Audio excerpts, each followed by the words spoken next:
اعوذ باللہ من الشیطان الرجیم بسم اللہ الرحمن الرحیم. Welcome to my YouTube channel golden diamond. Dear friends, السلام علیکم ورحمۃ اللہ وبرکاتہ. امید کرتا ہوں آپ سب خیریت سے ہوں گے. تو دوستو، آج ہم جو اس ویڈیو میں آپ کے سامنے سبق ڈسکس کریں گے وہ ہمارا سبق شرح ملا جامی کی کتاب کا المرفوعات ہے. تو انشاءاللہ تعالیٰ اپنے سابقہ طریقہ کار کے مطابق ہم پہلے اس سبق کی عبارت، اس کا ترجمہ کریں گے اور اس کے بعد پیچیدہ جو مسائل ہیں ان کی وضاحت کریں گے.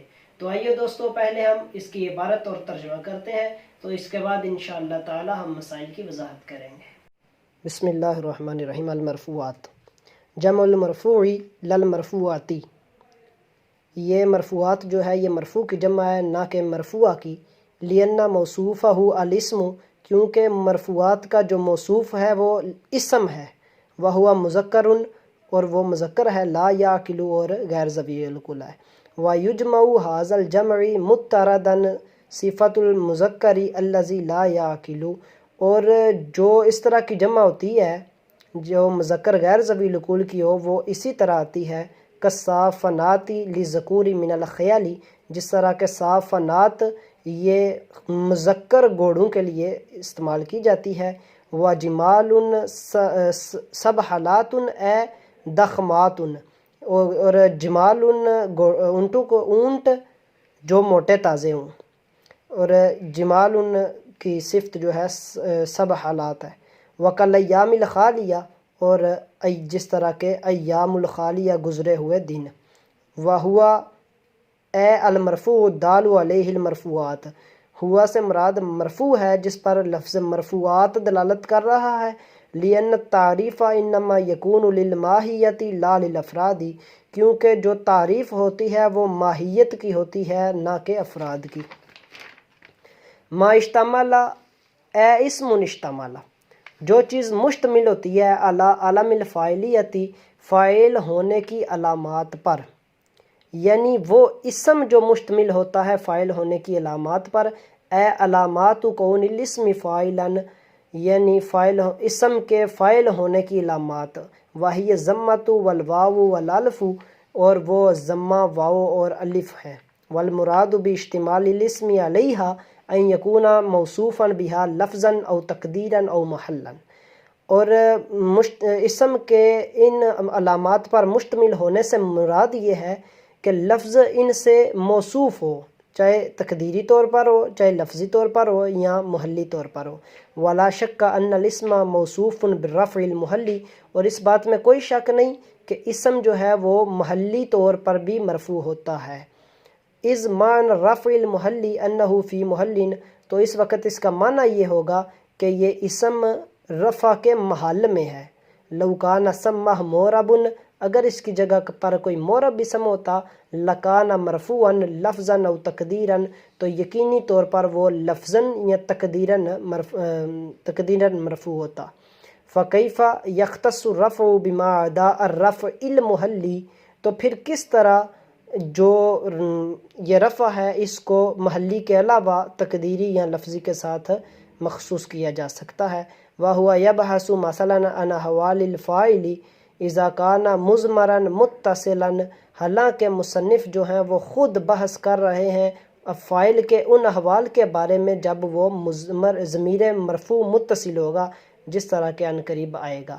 فَمِنْهُ، پس ان مرفوع اسموں میں سے، اے من المرفوع یعنی ان مرفوعات میں سے، اس ہو کا مرجع یا تو مرفوع ہے، او مما اشتمل علی علم الفاعلیتی، یا پھر وہ چیزیں جو فاعلیت ہونے کے علم پر مشتمل ہوں ان میں سے ایک چیز الفاعل فاعل ہے. جی تو دوستو، آج کے سبق میں ہم نے جو پڑھا اس میں سے چند چیزیں ایسی تھی جو تھوڑی وضاحت طلب تھی. ان میں سے سب سے پہلی جو چیز ہے وہ یہ تھی کہ مصنف رحمۃ اللہ علیہ جو ہے انہوں نے المرفوعات ہیڈنگ دی. اس کے بعد آپ نے فرمایا کہ جمع المرفوع، کہ یہ مرفوعات جو ہے یہ مرفوع کی جمع ہے، کیونکہ مرفوعات جو ہے وہ ویسے ایسی جمع کے لیے آتا ہے جو مرفوع ہو، یعنی مؤنث کے لیے جمع آتی ہے مرفوعات الف اور تا کے ساتھ. تو مرفوعات کی جمع مرفوعات ہونی چاہیے، جو یہ نہیں ہو سکتا. اور ایسا بھی نہیں ہو سکتا کہ یہ مرفوع کی جمع ہو، یہ اعتراض ہے۔ تو اس کا جواب مصنف فرماتے ہیں کہ یہ مرفوعات جو ہے یہ مرفوعہ کی نہیں بلکہ مرفوع کی جمع ہے۔ اس کی وجہ یہ بیان کرتے ہیں کہ یہ جو مرفوع لفظ ہے نا، مرفوع، یہ صفت بن رہا ہے اسم کی جو اس مرفوعات سے پہلے محذوف ہے۔